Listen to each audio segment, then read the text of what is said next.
Malásia pronto a apoiar Timor-Leste, onde prepara mão de obra.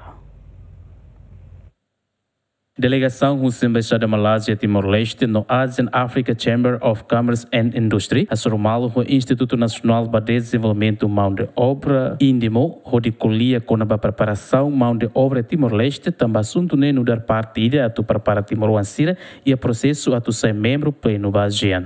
Diretor executivo INDIMO Isabel Fernandes de Lima, Teten, Malásia pronto capacita Timor-Ansira e a área Oioi, onde produz mão de obra com qualidade. Primeira visita na Bemaka nem halo íntimo a explora informação ruma na Bemaka relaciona com formação e depois de harmonizações de conteúdo ser na Bemaka Instituto ne halo atu liliu atu o insight tabela prepara e tinha qualidade de mão de obra para o futuro. E daí rola parte e tinha preparação para a integração para a ASEAN.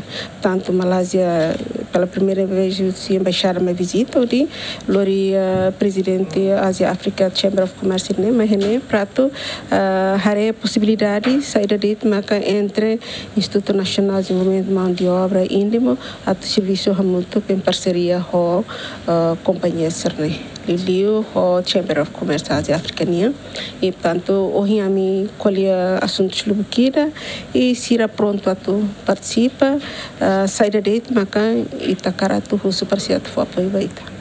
Sira for liu maka conteúdo da tu aprendizagem sira currículo sira e também agora tem que harmonizar tem conteúdo não tem que barak né e depois a área circelo agora a gente colhe com a digitalização então o ensama que sira se ratova ser no governo e a Malásia no mos ba companhia sira ou instituições sira bem maka halo formação né para tu belo serviço muito com instituições sira bem maka liu ba área formação profissional né para tu apoio sira tu halo formação da NBMACA garante qualidade e tem a mão de obra, mas tem que competentes para ter competente.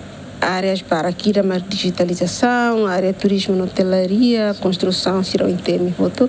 Agora depende e tá agora indo uma caratu sai para ser tu bele mais para tu hago.